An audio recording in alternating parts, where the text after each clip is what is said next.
जैसा हमने अपने पिछले वीकली एनालिसिस के वीडियो में मेंशन किया था, निफ्टी ने इस हफ्ते ऑलमोस्ट वैसा ही मूवमेंट दिया और हमारा वीकली टारगेट भी अचीव किया। लेकिन निफ्टी वहां पर सस्टेन नहीं कर पाया और हमारे वीकली रेजिस्टेंस के नीचे ही क्लोजिंग दी है। तो इस वीडियो में हम देखेंगे कि मेरे हिसाब से निफ्टी के अगले हफ्ते की मूवमेंट और लेवल्स क्या रह सकते हैं, और उसके बाद देखेंगे कि निफ्टी की मंडे की मूवमेंट और लेवल्स क्या रह सकते हैं। ग्लोबली सिनारियोस कुछ ठीक नहीं लग रहे, सो ये हफ्ता निफ्टी के लिए काफी इंपॉर्टेंट होने वाला है। सो वीडियो बिना स्किप करे अंत तक जरूर देखिएगा।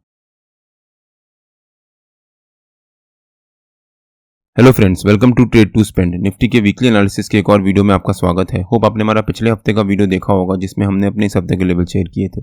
अगर हम निफ्टी का डेली चार्ट देखें एक बार, हमने क्लियरली मेंशन किया था कि निफ्टी मंडे को हो सकता है एक पॉजिटिव मोमेंटम रहे, ट्यूसडे को निफ्टी में मंडे के हाई के अराउंड या फिर मंडे की क्लोजिंग के अराउंड ही क्लोजिंग दे, और निफ्टी ने ऑलमोस्ट वैसा ही मूवमेंट दिया। निफ्टी ने मंडे को एक पॉजिटिव मूवमेंट दिखाया, ट्यूसडे को अच्छी गैप अप ओपनिंग दी, लेकिन वहां पर सस्टेन नहीं कर पाया, एक शार्प फॉल दिखाया और मंडे के हाई के पास ही जाकर क्लोजिंग दी है। प्लस हमने क्लियरली मेंशन किया था कि वेडनेसडे को निफ्टी और बैंक निफ्टी दोनों की वीकली एक्सपायरी है।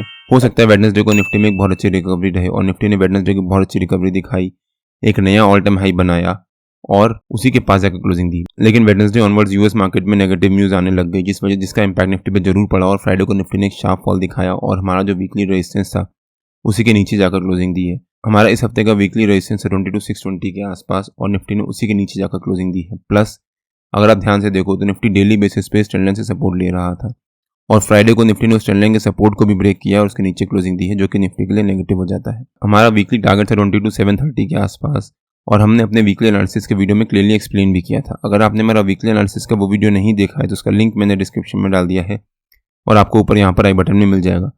एक बार आप वो वीडियो जाकर जरूर देखिएगा। अब अगर निफ्टी के वीकली चार्ट पे आ जाते हैं और देखते हैं कि निफ्टी के अगले हफ्ते की मूवमेंट और लेवल्स क्या रह सकते हैं। ये हफ्ता निफ्टी के लिए काफी इंपॉर्टेंट है, बिकॉज ग्लोबल सिनारियोस कुछ ठीक नहीं लग रहे। प्लस निफ्टी ने यहाँ पर वीकली बेसिस पे एक shooting star sort of candlestick pattern बनाया है, जो कि एक ट्रेंड रिवर्सल या फिर एक नेगेटिव कैंडलस्टिक पैटर्न कह सकते हैं। अगर निफ्टी इस हफ्ते इस कैंडलस्टिक पैटर्न के लो के नीचे सस्टेन करने में सक्सेसफुल हो जाता है तो वो निफ्टी के लिए काफी नेगेटिव भी हो सकता है, और हो सकता है उसके बाद निफ्टी में एक शार्प फॉल आए।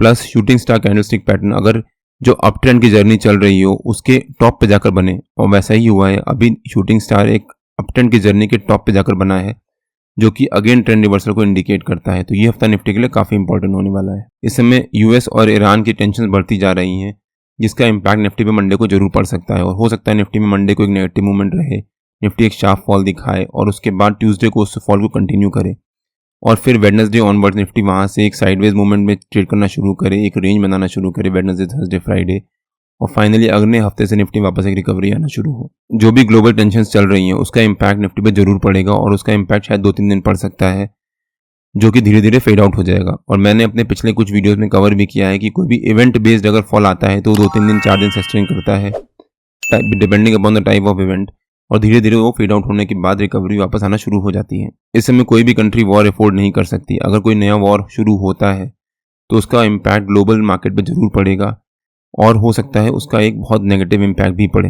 अगर निफ्टी ने मंडे को एक नेगेटिव क्लोजिंग दी और ट्यूसडे को मंडे के लो के नीचे क्लोजिंग दी, प्लस वेडनेसडे को अगर निफ्टी ट्यूसडे के लो के नीचे सस्टेन करता है 10:30-11 बजे तक, तो हो सकता है उसके बाद निफ्टी में वेडनेसडे ऑनवर्ड्स एक शार्प फॉल आए और निफ्टी उसके बाद नीचे के हमारे सारे टारगेट्स अचीव करे। तो अब देखते हैं कि निफ्टी के अगले हफ्ते के लेवल्स क्या हो सकते हैं।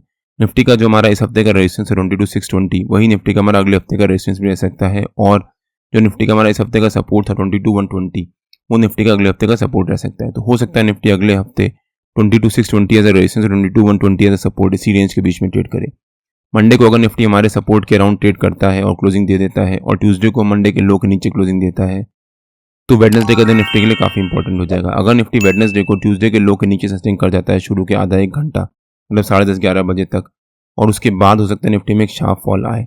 अगर निफ्टी हमारा वीकली सपोर्ट ब्रेक करता है 22,120, तो निफ्टी का हमारा नीचे का पहला टारगेट हो जाएगा 22,950 के आसपास, सेकंड टारगेट हो जाएगा 22,760 के आसपास, और थर्ड टारगेट हो जाएगा 22,500 के आसपास। लेकिन अगर निफ्टी हमारे रेजिस्टेंस को ब्रेक करके उसके ऊपर सस्टेन कर जाता है तो निफ्टी का हमारा ऊपर का पहला टारगेट हो जाएगा 22,777 के आसपास, जो हमारे निफ्टी का आज के टाइम का ऑल टाइम हाई है। और अगर निफ्टी इस हफ्ते हमारे जो रेजिस्टेंस है उसको ब्रेक करके उसके ऊपर क्लोजिंग देने में सक्सेसफुल हो जाता है, तो अगला हफ्ता निफ्टी के लिए बहुत अच्छा हफ्ता होगा, और हमारे को एक नया ऑल टाइम हाई देखने को मिलेगा। इसके बारे में मैंने अपने पिछले वीडियोस में कवर भी किया हुआ है। तो ये हफ्ता निफ्टी के लिए काफी इंपॉर्टेंट होने वाला है। होप आपको आइडिया हुआ होगा कि निफ्टी के इस हफ्ते के लेवल्स क्या रह सकते हैं। अगर आपके कुछ क्वेरीज है तो प्लीज कमेंट्स में पोस्ट करिए, मैं उसको आंसर देने की पूरी कोशिश करूंगा। अब निफ्टी के 15 मिनट के चार्ट पे आ जाते हैं और देखते हैं कि निफ्टी की मंडे की मूवमेंट और लेवल्स क्या रह सकते हैं। जैसा हमने अपने फ्राइडे के डेली एनालिसिस के वीडियो में मेंशन किया था, निफ्टी ने फ्राइडे को एक ह्यूज गैप डाउन ओपनिंग दी और वो एक्सपेक्टेड भी था बिकॉज ग्लोबल मार्केट में कुछ नेगेटिव न्यूज़ चल रही थी जिसका इंपैक्ट निफ्टी पे जरूर पड़ता। और उसके बाद निफ्टी ने वहाँ से एक बहुत अच्छी रिकवरी दिखाई, हमारे नो ट्रेडिंग जोन के नीचे के लेवल को ब्रेकआउट दिया, लेकिन वहाँ पर सस्टेन नहीं कर पाया और अगली ही कैंडल में निफ्टी ने एक शार्प फॉल दिखाया।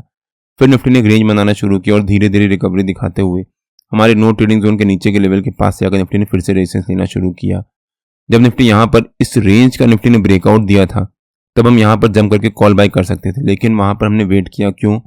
एक तो निफ्टी का जो हैवी वेट है रिलायंस वो थोड़ा सा नेगेटिव मोड में ट्रेड कर रहा था, प्लस निफ्टी हमारे नो ट्रेडिंग जोन के सपोर्ट के पास ट्रेड कर रहा था। अब सपोर्ट को निफ्टी ब्रेक कर चुका था तो वो उसका रेजिस्टेंस से काम करने लगता, तो इसलिए हमने यहाँ पर वेट किया। प्लस निफ्टी अपने 50 EMA के लेवल के पास ही ट्रेड कर रहा था। अगेन अगर निफ्टी उसको ब्रेक करके उसके ऊपर सस्टेन नहीं करेगा तो वो निफ्टी के लिए नेगेटिव ही होगा, जिस वजह से हमने यहाँ पर जम करके कॉल बाय नहीं किया।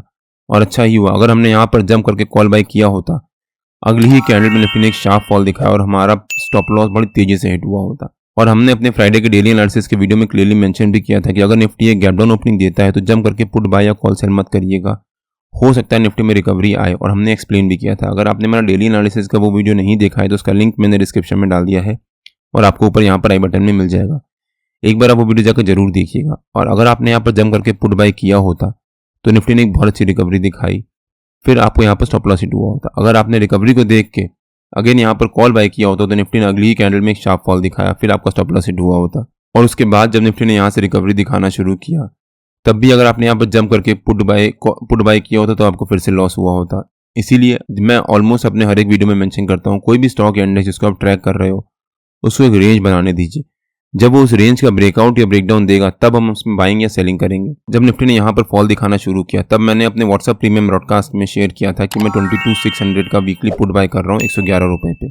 और जब हमारी वहाँ पर बाइंग ट्रिगर हुई तो वो 111 रुपये से 146 रुपीज़ तक गया और हमारे को एक बहुत अच्छा प्रॉफिट हुआ। आप यहाँ पे चेक कर सकते हैं। जब निफ्टी हमारे नो ट्रेडिंग जोन के नीचे के लेवल के पास जाकर एक रेजिस्टेंस ले रहा था तब मैंने अपने व्हाट्सएप प्रीमियम ब्रॉडकास्ट और फ्री टेलीग्राम चैनल में क्लियरली मेंशन किया था कि वेट करिएगा, अगर निफ्टी इसको ब्रेकआउट देके उसके ऊपर सस्टेन करता तो हो सकता है निफ्टी में ऊपर की तरफ एक बहुत अच्छी रैली आती, लेकिन निफ्टी ने वहाँ से रेजिस्टेंस लिया।